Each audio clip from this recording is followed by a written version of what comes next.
Hala, ang bilis talaga ng karma mga kalingap. Mapagpalang araw mga kalinga.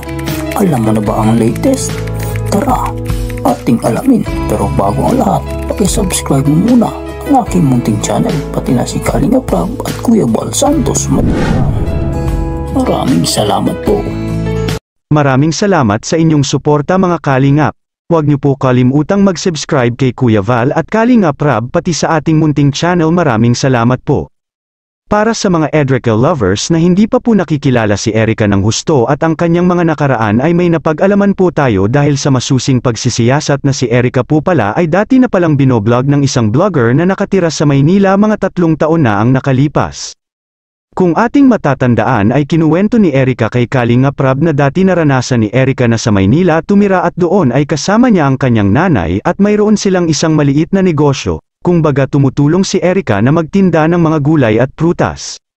Nagkaroon sila ng ganoong negosyo na mapagkikitaan dahil umano sa isang charity blogger na nakapansin sa angking kagandahan ni Erica, kahit na si Erica ay bata pa noon, pinagkalooban sila ng isang maliit na kapital upang makapagsimula ng kanilang negosyo.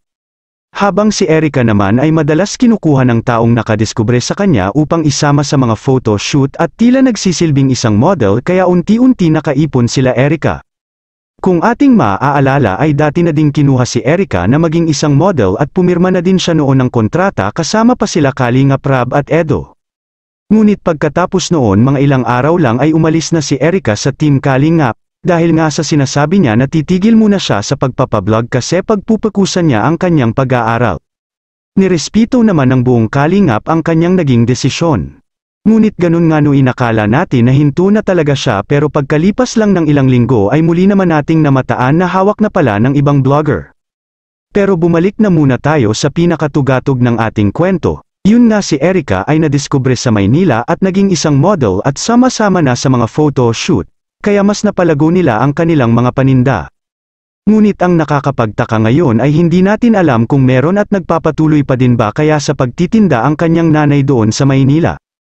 At ang tanong nasaan na din kaya ang dating tumulong sa kanila na nagbigay ng puhunan upang makapagsimula ng kahit maliit na negosyo. Bakit hindi na siya nagpakitang muli sa kanila Erica? Nasaan na siya? Bakit bigla niya na lang din iniwan si Ekang, gayong dati niya itong hinangaan? May nadiskubre ba siya kay Erica na kakaiba bakit hindi na siya bumalik at nagpakita? Sa kasalukuyan si Erica ay kinupkup din ng isang blogger kung ating makikita ay halos araw-araw may video si Erica doon na ina-upload. So nasaan na yung dating tumulong sa kanila Erica? Iniwan din ba sila dahil iniwan din si Kalinga Prab at ang buong team ng Kalingap? Anong masasabi mo tungkol dito mga Kalingap? I-comment mo lang sa baba ang gusto mong sabihin at ating babasahin isa-isa. Maraming salamat po. To God be the glory.